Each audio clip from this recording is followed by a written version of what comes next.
Bonjour, je suis Marie et je me suis fixé comme objectif d'amener de la visibilité aux auteurs et autrices, des idées de lecture aux lecteurs et lectrices et qui sait, de se faire remarquer par les maisons d'édition. Bienvenue dans ma rubrique Un café avec Marie qui vous présente une version caféinée des auteurs et autrices du groupe Facebook Lecteurs, auteurs et éditeurs. Aujourd'hui, je vous présente La couleur de la souris à moustache noire de Fra Roberto. Bonjour à tous. Aujourd'hui, je pourrais vous dire que l'on va se prendre un café ensemble, tranquillement, mais ce serait mentir dès la première gorgée. Et avec Fra Roberto, commencer par un mensonge, même poli, ce serait déjà entrer dans le sujet de son livre sans le savoir. Parce que ce livre-là, comme beaucoup de ces livres d'ailleurs, ne vous prend pas par la main pour vous conduire sagement d'un point A à un point B. Non, il vous attrape quelque part entre deux certitudes, vous installe dans une histoire qui ressemble à une enquête, puis doucement, presque avec élégance, déplace les lignes, brouille les pistes et vous laisse avancer en vous demandant si vous comprenez vraiment ou si vous êtes simplement en train de croire que vous comprenez. On retrouve Fra Roberto, ou Fraro pour les intimes, avec ce regard qui semble avoir déjà tout vu, tout compris, tout traversé, et qui pourtant continue d'observer le monde avec une ironie presque tendre, une distance qui n'est jamais du détachement, mais plutôt une manière de ne pas se laisser engloutir complètement. Et à ses côtés, Orchidea. Et là, il faut s'arrêter un instant, parce que si l'on devait chercher un point d'ancrage dans ce roman, ce serait elle. Non pas comme une évidence, mais comme une présence qui résiste aux définitions trop simples. Une femme belle, intelligente, charismatique, oui, mais surtout une femme marquée, traversée, habitée par ce qui lui est arrivé. Un enlèvement dans l'épisode précédent, le volume 49, l'homme qui murmure aux haïs sans jamais s'y réduire, et c'est peut-être là que le roman commence réellement. Parce qu'il y a bien une intrigue, évidemment.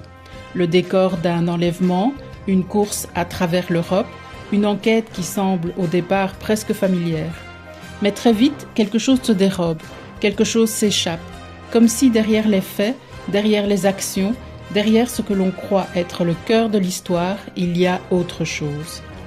Et cette autre chose, c'est précisément ce que le roman explore, cette sensation que la réalité n'est pas tout à fait fiable, que ce que l'on lit, ce que l'on voit, ce que l'on pense peut être orienté, déplacé, transformé. Et là, on rejoint un des aspects les plus forts du livre, souligné d'ailleurs avec justesse dans le rapport de lecture d'Océane, notre lectrice pro au sein du collectif éditorial Le Colibri Rouge. Cette idée vertigineuse du détournement des œuvres, de la manipulation des textes, de la capacité à faire dire au livre autre chose que ce qu'il porte réellement. Une idée qui, dans notre époque, ne résonne pas simplement comme un ressort narratif, mais comme une question, une vraie question. Qu'est-ce qu'on lit vraiment? Et surtout, qu'est-ce qui nous influence sans qu'on s'en rende compte? Le roman ne cherche pas à répondre frontalement. Il installe, il suggère, il laisse infuser. Et pendant ce temps-là, il avance. Il avance à travers des villes, des pays, des atmosphères qui ne sont jamais là pour faire joli, mais qui donnent au récit une texture, une densité presque sensorielle. On y sent les lieux, on y perçoit les ambiances. On passe d'un espace à un autre comme on change d'état d'esprit.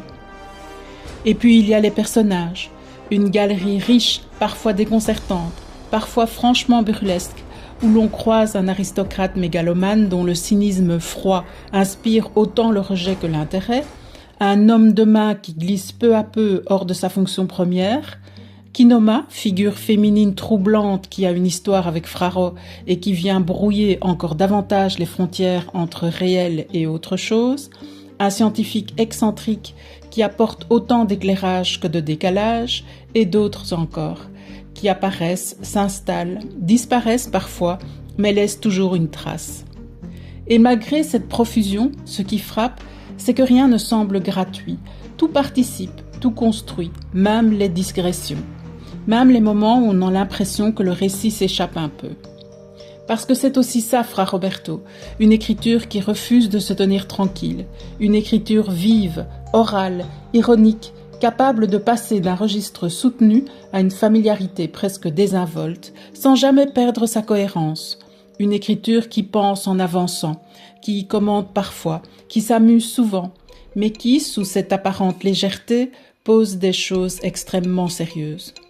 La manipulation, le libre arbitre, la fragilité des liens, la manière dont l'amour, la confiance peuvent être mis à l'épreuve par des forces extérieures, visibles ou non.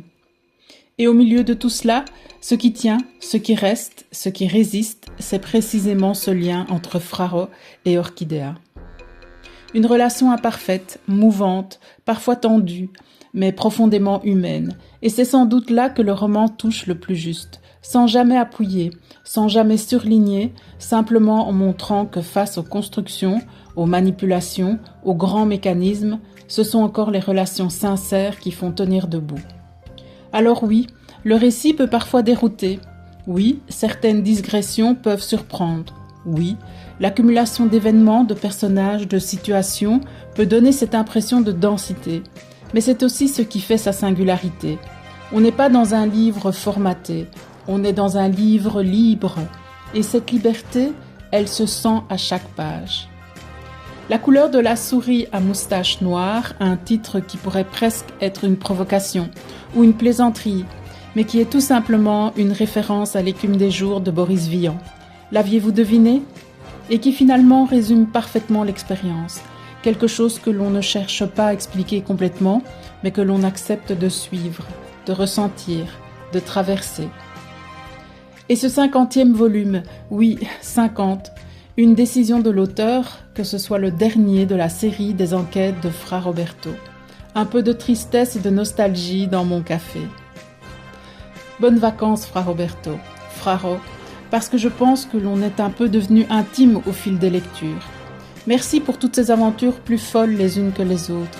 J'ai admiré tout au long cette formidable imagination. Et même si ce n'est pas mon genre, ni mon style de lecture de prédilection, je reste admirative de la prouesse littéraire.